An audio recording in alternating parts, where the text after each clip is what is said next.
এই কথাটো ভুল কৰি কৈ আছে পৰীক্ষাটো পাছ কৰিব ল'ৰা ছোৱালীয়ে সেইখনৰ ওপৰত চাৰ্টিফিকেটো পাব চাকৰিও পাব তাত ৱৰ্ডটো আছে সাবষ্টেন্সিয়েল তাৰ মানে কি যে টেটত মেট্ৰিক আৰু হায়াৰ সেকেন্ডাৰী মাৰ্কসটো কাউন্টিং হয় এতিয়াতো এবাৰ মাৰ্কস সবেই 95 পাব তেতিয়ালে যোৱা বছৰৰ ল'ৰাবিলাকে চাকৰি ক'ত পাব নেক্সট বছৰৰ ল'ৰাবিলাকে চাকৰি ক'ত পাব এই ঘটনাটো এনেকে যেটো মই দেখিছো যে পেপাৰ বা যি ধৰণে এটা তুলুঙা কৰি কৈ দিয়া হৈছে এটো তুলুঙা নহয় এটো বহুত ডাঙৰ মানৱীয় সমস্যা এই ল'ৰা ছোৱালীবিলাকে যেতিয়া 90 পাব 95 পাব স্কুলত মাৰ্কস দিব আৰু আপোনালোকে জানে বাগ বৰজনীয়া এইবিলাক জায়গাটো 100 মাৰ্কস দি দিব এতিয়া যেতিয়া মাৰ্কস দি দিব আমি কন্ট্ৰোল কৰিব কৈছো মাৰ্কসটো পুৰা ঢালিব যেতিয়া মাৰ্কস দিয়াৰ পিছত অহাকালি যেতিয়া টেটৰ পৰীক্ষা হ'ব টেটৰ মাৰ্কস মেট্ৰিকৰ মাৰ্কসৰ ওপৰত চাকৰি হয় অহাকালি যিবিলাকে মেট্ৰিক পাস কৰিব হিয়তিটো জীৱনত এই বেটছটোৰ লগত কম্পিট কৰিব নোৱাৰে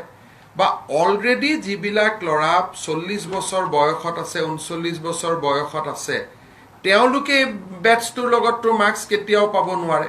তাৰমানে অহা 10 বছৰলৈকে অসমত চাকৰি অকল এইটো বেটছে পাই থাকিব টেটত গতিকে আমিতো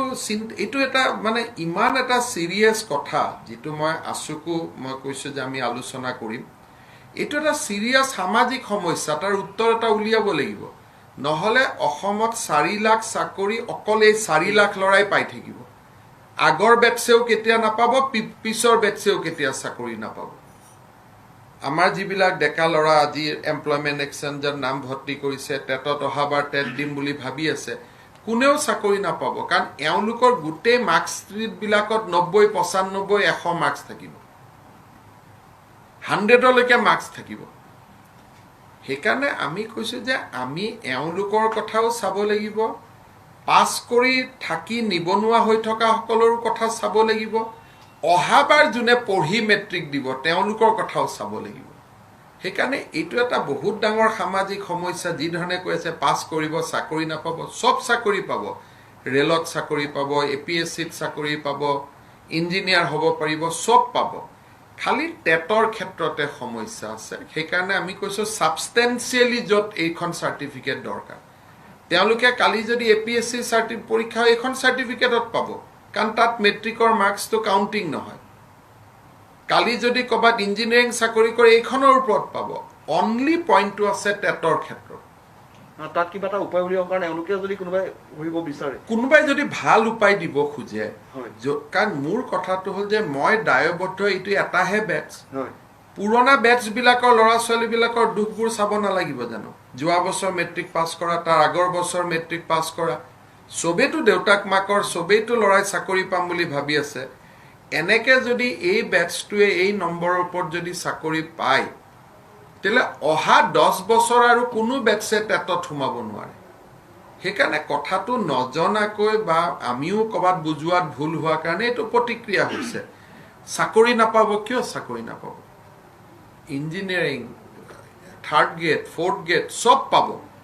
খালি এটা চাকৰিতে সমস্যা আছে যে টেটৰ ক্ষেত্ৰত আমি কি কৰিম কাৰণ এইটো বেটছ হৈছে নপঢ়াকৈ পৰীক্ষা পাস কৰিব শিক্ষক লাগে আটাইতকৈ মোক মেৰিটৰিয়াস ষ্টুডেন্ট গতিকে এটা পৰীক্ষাতে এটো খেলি মেলি আৰু নহলে মোৰটো একো নাই মই কম যে ঠিক আছে পাও